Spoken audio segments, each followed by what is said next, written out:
En la vida hay momentos en que perdemos el rumbo y olvidamos el plan que Dios tiene para nosotros. Bienvenidos a este espacio donde juntos estaremos descubriendo el plan de Dios.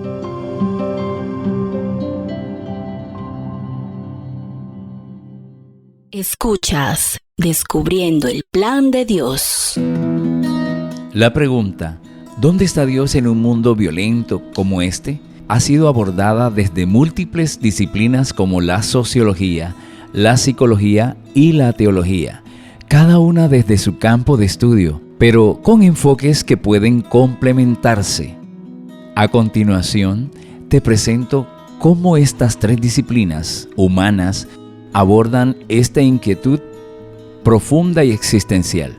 Primero hablo de la sociología. No estudia directamente a Dios, pero sí la religión, la fe y sus efectos en la sociedad, especialmente en tiempos de crisis o violencia. La psicología se enfoca en el comportamiento y la mente humana y estudia cómo las creencias en Dios influyen en el bienestar mental, especialmente en contextos traumáticos. Y la teología responde a la pregunta directamente desde la revelación bíblica, la fe cristiana y la comprensión de Dios como Creador, Salvador y Redentor. Soy Ángel Hurtado Aroca, quien les da la bienvenida a su programa Descubriendo el Plan de Dios. Hoy con el tema ¿dónde está Dios en un mundo violento y corrupto como este? Para apoyar esta conversación nos acompaña la psicóloga Caterine Palacios, quien estará compartiendo con nosotros esta temática. Así que sean todos y todas bienvenidas, bienvenidos. Reciban un caluroso saludo, esperando que el tema de hoy sea de gran beneficio.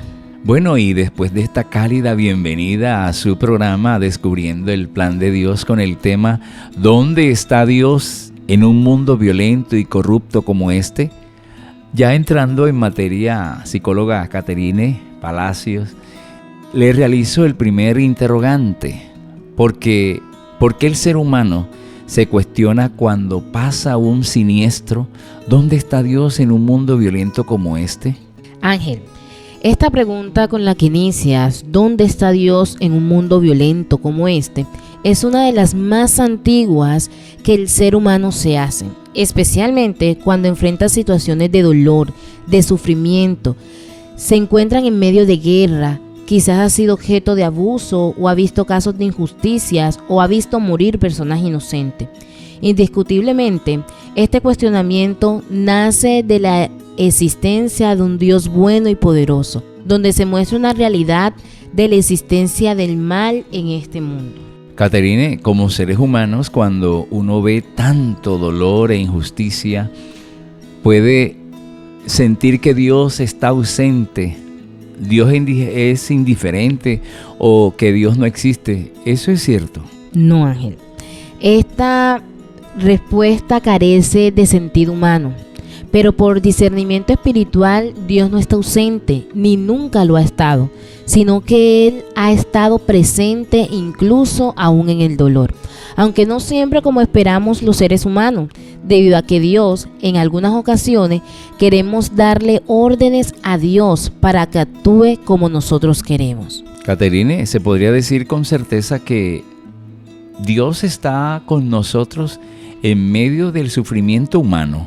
La respuesta te la doy con la promesa de Salmos 34:18, que dice: cercano está Jehová a los quebrantados de corazón. Esto indica que, primero, Dios no es indiferente al sufrimiento humano. Segundo, Jesús mismo sufrió traición, tortura, abandono y muerte en la cruz. Y por último, Dios no se queda al margen del dolor humano, lo vivió en carne propia.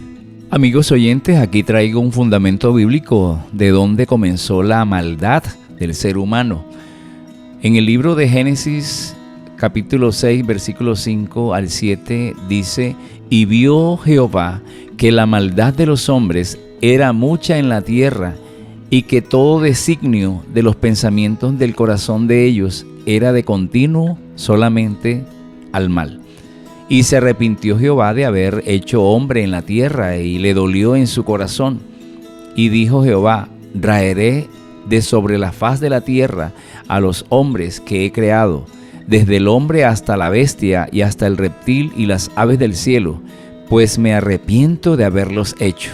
Interpretando este pasaje con la posición del comentario bíblico adventista que dice: difícilmente podría el lenguaje humano presentar en cuadro más vívido de la depravación humana. No quedaba nada bueno en los hombres, estaban corrompidos hasta la médula. Sus mismos pensamientos estaban compenetrados del mal.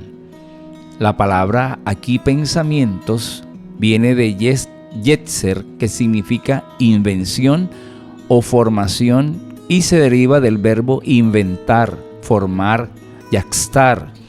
Estos malos pensamientos eran el producto de un corazón malo. Por eso Jesús dijo: del corazón salen los malos pensamientos, y observó que producen los homicidios, los adulterios, las fornicaciones, los hurtos, los falsos testimonios, las blasfemias. Eso lo hallamos en el libro de Mateo capítulo 15, versículo 19. El corazón era considerado popularmente como el centro de las facultades más nobles de la mente, la conciencia y la voluntad. Un corazón contaminado a lo largo o a la corta infecta toda la vida. Ángel y amables oyentes, es importante aclarar que el mundo está roto por el pecado, no por Dios. Y te doy algunas razones para esto. Primero, Dios creó un mundo perfecto, sin violencia ni muerte. Segundo, el libre albedrío del Señor permitió que el pecado y la maldad entrara. Y como tercero, Dios no creó la violencia, pero respeta nuestra libertad de elegir, aunque esta duela. Razón por la cual el gran apóstol Pablo lo escribió en Romanos 3:23: por cuanto todos pecaron, están destituidos de la gracia de Dios. Caterine, en Génesis 6:11 aparecen dos términos muy comunes hoy día: corrupción y violencia. Y dice la Escritura: y se corrompió la tierra delante de Dios, y estaba la tierra llena de violencia. Investigando, encontré la explicación que hace el Diccionario Bíblico Adventista sobre el versículo 11. La condición pecaminosa de los antediluvianos se representa como corrompiendo toda la tierra. En otros lugares el término corrupción se aplica a la idolatría, el pecado de pervertir y depravar el culto de Dios. Voy a dar algunos textos para que algunas personas puedan conseguirlo y reafirmar lo que estoy mencionando. Éxodo capítulo 32, versículo 7, Deuteronomio capítulo 32, versículo 5, Jueces capítulo 2, versículo 19 y Segunda a Crónicas capítulo 27, versículo 2. Prácticamente el mal en forma pública y flagrante, como lo implica la expresión delante de Dios. Las palabras introductorias de Dios deben haber impresionado mucho a Noé, pero la razón de la fatídica decisión de Dios se presenta después.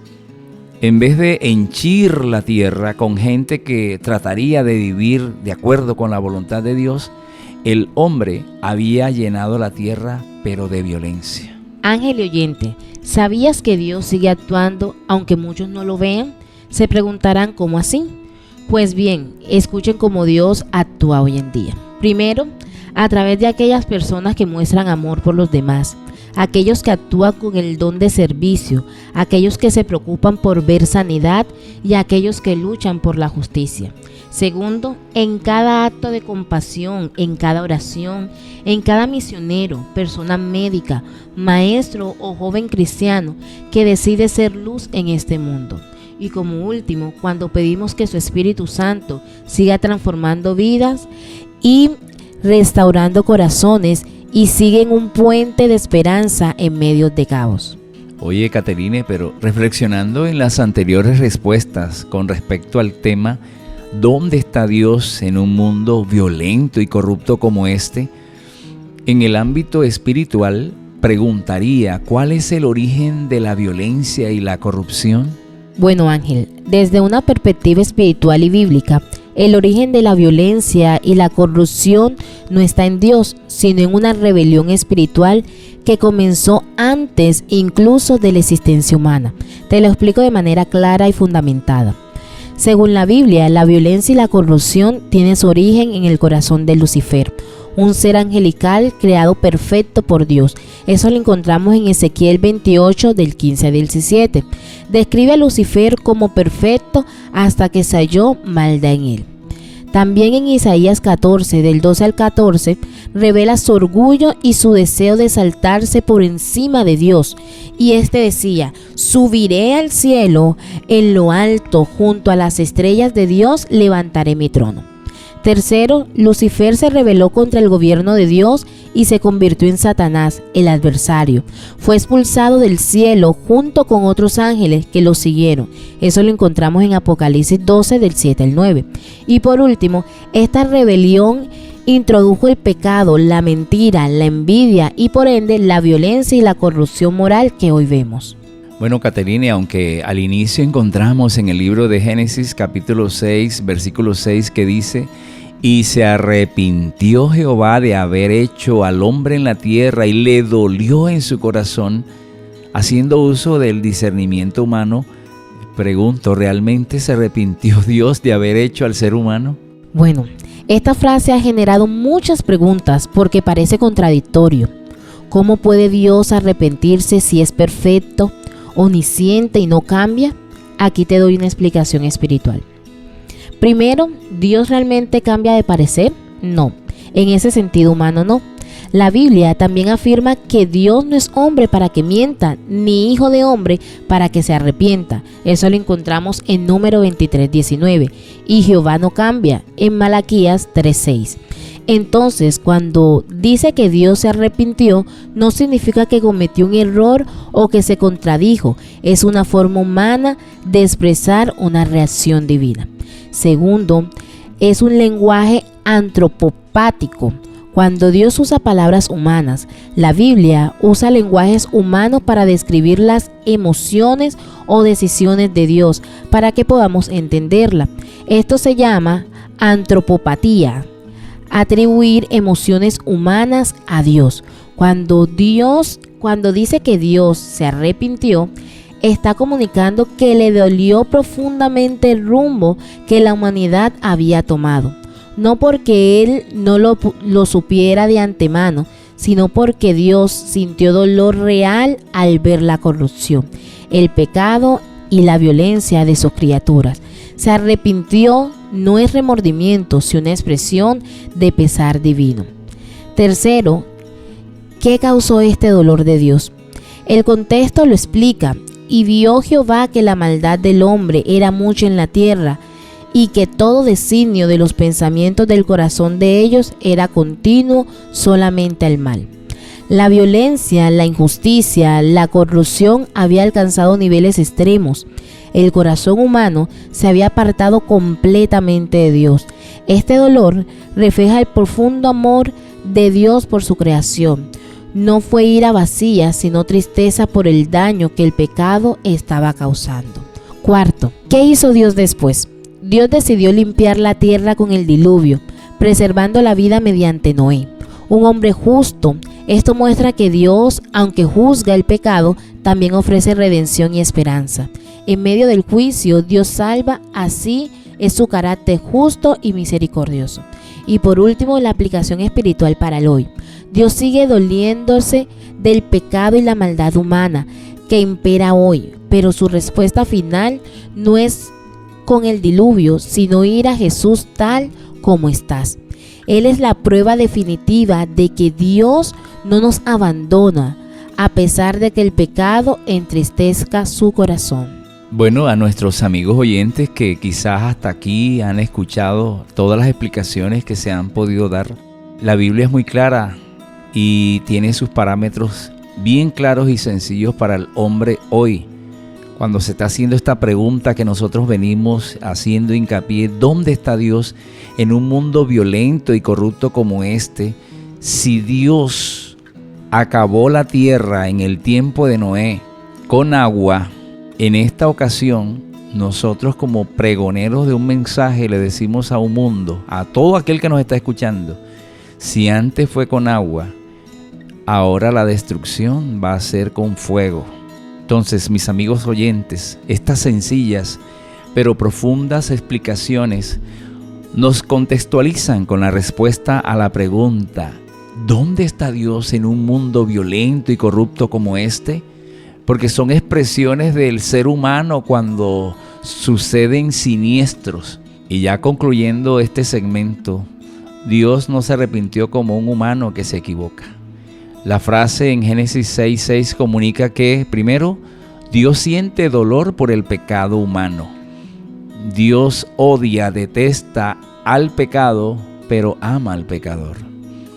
Número 2, no es indiferente al sufrimiento ni a la maldad, y que su justicia siempre va acompañada de misericordia y esperanza.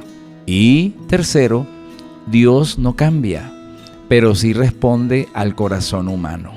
Entonces es un llamado para ti para que tomes una decisión.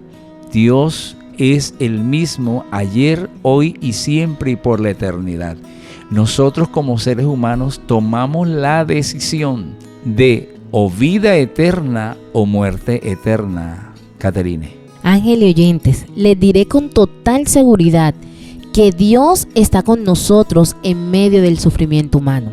Sí, así como lo oyen, puedo decirles que Dios está con nosotros en medio del sufrimiento humano. Esta afirmación no es solo una idea reconfortable, sino una verdad profunda y central en toda la enseñanza bíblica, desde el Antiguo Testamento hasta el Nuevo. Aquí te explico el porqué desde una perspectiva espiritual y bíblica. Primero, la Biblia afirma que Dios está con los que sufren. Dios no es un ser distante ni indiferente al dolor humano. Por el contrario, Él se acerca a los quebrantados y los acompaña en sus angustias. Cercano está Jehová a los quebrantados de corazón y salva a los contritos de espíritu. Eso lo encontramos en Salmos 34:18. Cuando pasas por las aguas, yo estaré contigo, y si por los ríos, no te anegarás. Isaías 43:2. Esta promesa no nos dice que evitarás todo el sufrimiento, sino que no estás solo viviendo en él. Cuando estemos pasando por un momento de crisis, son los versículos que debemos de repetirnos para seguir confiando en medio del sufrimiento.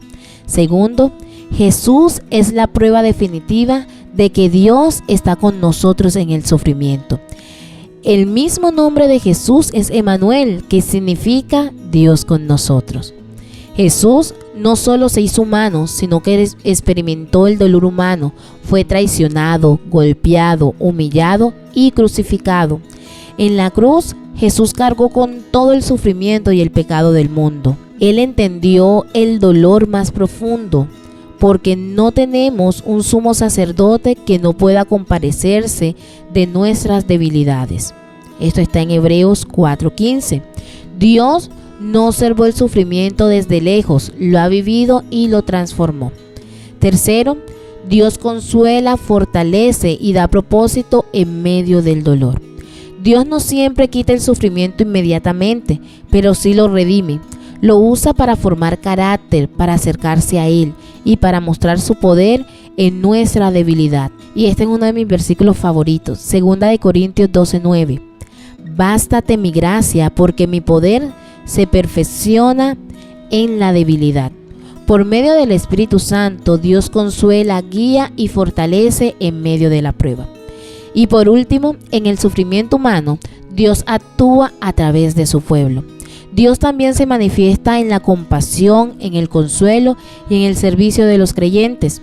Primero, en quien acompaña al enfermo, en quien lucha por la justicia, en quien ora por el afligido, en quien da una palabra de esperanza. A través del cuerpo de Cristo, es decir, la iglesia, Dios sigue mostrándose presente. Alabamos al nombre de nuestro Dios, porque de verdad que nosotros, para poder entender desde el punto de vista humano a Dios, tenemos que ir a su palabra para conocer de verdad a ese Dios, porque algunos dicen el Dios del Antiguo Testamento era un Dios cruel, y el Dios del amor es en el Nuevo Testamento. No, Dios ha sido Dios siempre, antes y después. Y obviamente para poder corregirnos a nosotros como seres humanos, Dios permite el dolor y la aflicción para poder purificarnos, Caterine. Ahora, hago una pregunta. ¿Quién es responsable de que haya tanta violencia y atrocidades en este mundo? La pregunta, ¿quién es responsable de que haya tanta violencia y atrocidades en este mundo?, es profunda y dolorosa. Desde una perspectiva espiritual y bíblica, la responsabilidad no recae en un solo factor, sino que involucra varias causas claras. Presten atención a lo siguiente. Primero, la raíz espiritual del mal comienza con la rebelión de Lucifer, es decir, Satanás, quien se opuso a Dios y trajo oscuridad al universo. Satanás provocó el pecado y aún hoy actúa sembrando odio, división, violencia, corrupción y destrucción, pero no tiene poder absoluto.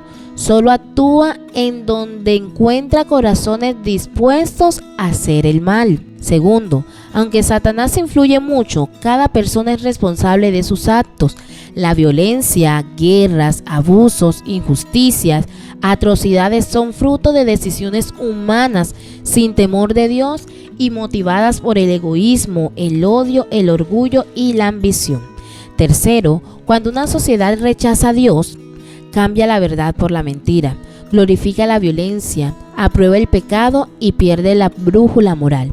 La corrupción organizada también nace de corazones humanos, desobedientes a Dios, instituciones, gobiernos y sistemas que no temen a Dios, promoviendo injusticia y violencias en el mundo. Como cuarto, la violencia también persiste porque muchos guardan silencio. Otros se acostumbran al dolor ajeno y muchos creyentes no actúan con valentía. El que sabe hacer lo bueno y no lo hace, comete pecado. También, Satanás es el padre del pecado y la violencia. El ser humano ha elegido desobedecer a Dios. Las sociedades han constituido sistemas sin justicia ni temor a Dios. La pasividad de muchos permite que el mal se extienda. Y por último, es importante mencionar que hay esperanza. Dios no nos ha dejado solos. Jesús vino a destruir las obras del mal, a destruir las obras de Satanás, y el Espíritu Santo transforma corazones para vivir en amor y justicia. Bueno, Caterine, hasta aquí creo que hemos avanzado en dar detalles sobre la pregunta con la que dimos inicio al programa. Pero, ¿cuáles serían esas características de un mundo violento y corrupto que vemos hoy? Ángel, bastaría solo sentarse a ver telenoticieros, las características de un mundo violento y corrupto. Desde una perspectiva espiritual, ética y bíblica, se manifiesta tanto en el comportamiento humano como en las organizaciones sociales y espirituales. A continuación, presento una lista oscura de esas características. Primero, desprecio por la vida. La violencia se normaliza en homicidios, guerras, abortos, abusos, crímenes sin compasión. La vida humana pierde su valor y muchos actúan con crueldad sin remordimiento. Y sabes, Ángel, que anteriormente cuando había una persona que fallecía o asesinaban en un barrio, todos se conmovían y todos se daban cuenta y era una noticia que duraba quizás hasta semanas. Hoy en día muchas veces asesinan a alguien en el mismo barrio y muchos ni siquiera se dan cuenta. Ya cuando hay un muerto o fallece una persona, lamentablemente no se valora la vida que se ha perdido. Segundo, ira, odio y falta de amor. El odio sustituye el perdón. La venganza reemplaza la justicia. Familias, comunidades y naciones se destruyen por resentimientos, odios raciales, políticas y religiosas. Y eso lo vamos normalizando. Anteriormente uno respetaba a pesar de que las demás personas tuviesen diferentes creencias. Ya es un peligro salir hasta con camisas de equipos diferentes porque la vida de esa persona puede correr peligro. Pero me llama la atención, Caterine, que tú dices ahí familias, comunidades y naciones se destruyen por resentimientos. Oye bien esa palabra, resentimientos, odios y situaciones políticas como las que vivimos en nuestro país y aún religiosas. Entonces, todo eso hace parte de lo que actualmente nosotros, como de manera profética, sabemos que es el fin de nuestros días. Así es, Ángel. Como tercero está la corrupción moral y social. Líderes, instituciones y gobiernos se venden por poder o dinero. La justicia se tuerce a favor de los poderosos y la mentira se impone sobre la verdad. Hoy vemos que cuando hay elecciones hay de todo. Y vemos que muchas veces ni siquiera se elige al candidato porque sus ideales o las metas que ha de trazar han sido buenas, sino por quien da más y recibe más votos. Como cuarto, la degradación de la familia. Se han perdido los valores del hogar, el respeto, la fidelidad, la educación moral. Aumenta el abandono, el abuso, la desintegración familiar y la rebeldía generacional. Así lo escribe el apóstol Pablo en su segunda carta a Timoteo, en el capítulo 3 del 2 al 3, refiriéndose a los hijos desobedientes a los padres sin afecto natural. Quinto, pérdida del temor de Dios. La sociedad actual vive como si Dios no existiera, se burla de la fe, de la verdad y de lo sagrado. Se promueve el pecado como libertad y se desprecia la santidad. Observan la palabra. En Romanos 3:18, no hay temor de Dios delante de sus ojos. En sexto lugar tenemos la injusticia social y la desigualdad. Pueblos enteros sufren por la codicia de unos pocos. Hay explotación extrema, marginación y racismo sistemático. En esto también podemos incluir tanta migración, tantas personas que han dejado sus ciudades o sus países natales porque hay mucha pobreza y por el interés de muy pocos, muchos salen afectados. También tenemos la hipocresía religiosa y la espiritual. Muchos aparentan religiosidad, pero viven lejos de Dios. Solamente usan el Dios para manipular el nombre de Dios y justificar el mal. Así lo contemplamos en 2 de Timoteo 3:5, donde dice: tienen apariencia de piedad, pero niegan la eficiencia de ella. Como octavo tenemos la exaltación del mal y el pecado en los medios. La cultura celebra el libertinaje, la inmoralidad, el egoísmo, la violencia y la sensualidad. La música, el cine y las redes sociales normalizan el pecado y distorsionan la verdad. Como noveno tenemos la indiferencia y la frialdad espiritual. El corazón de las personas se vuelve insensible al dolor ajeno. La empatía reina en todo lo espiritualmente bueno. Ya no duele ver la maldad, solo se ignora. Como décimo, el rechazo a la verdad y la corrección. Muchos prefieren la mentira que agrada antes que la verdad que confronta. No aceptan ser corregidos ni se les nota el arrepentimiento. Así lo deja el apóstol Pablo en la segunda carta a Timoteo, porque vendrán tiempos cuando no soportarán la sana doctrina. Concluimos con lo siguiente: un mundo violento y corrupto vive lejos de Dios, destruye lo bueno y ama lo malo. Pero tú y yo estamos llamados a ser luz en medio de la oscuridad, a vivir en integridad, a predicar la verdad y a ser testigos del amor y la justicia de Dios.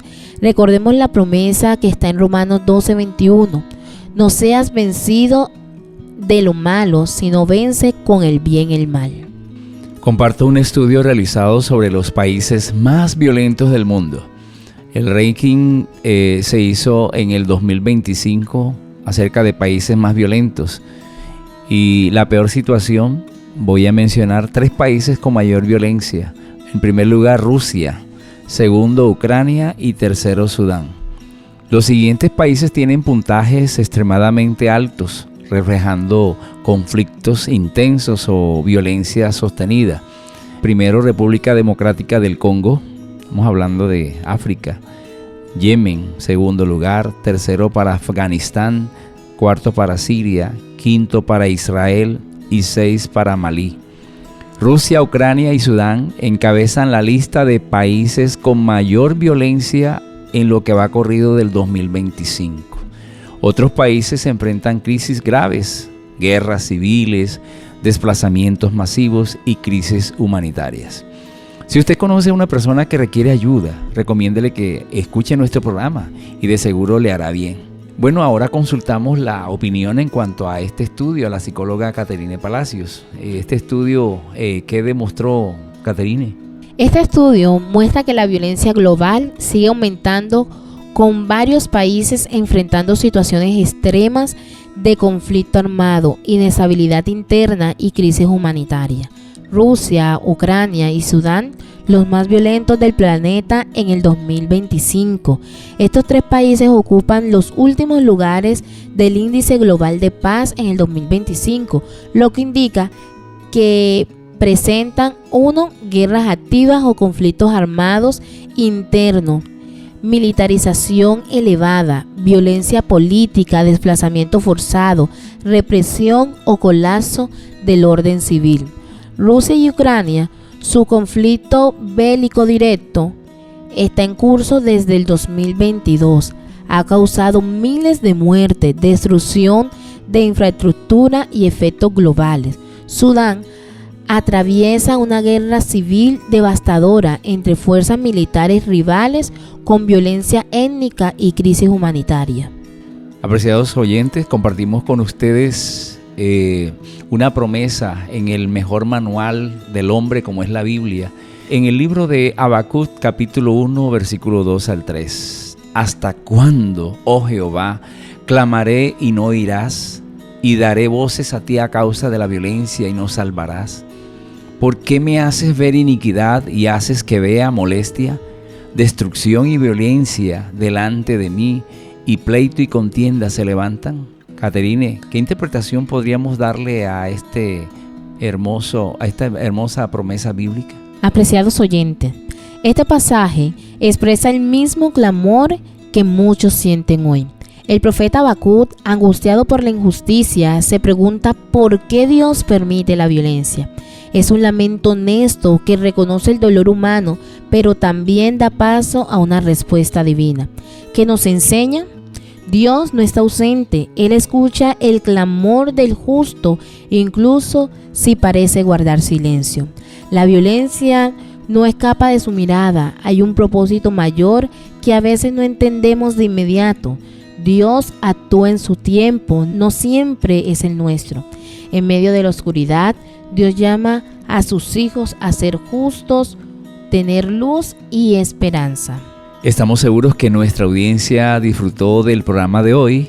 Muchísimas gracias a Caterine, nuestra psicóloga, por su grata compañía y las recomendaciones compartidas, y a cada uno de nuestros oyentes. Como de costumbre, muy agradecida por la invitación que me hacen a participar en este programa. Y a ustedes, la razón de ser de nuestro programa.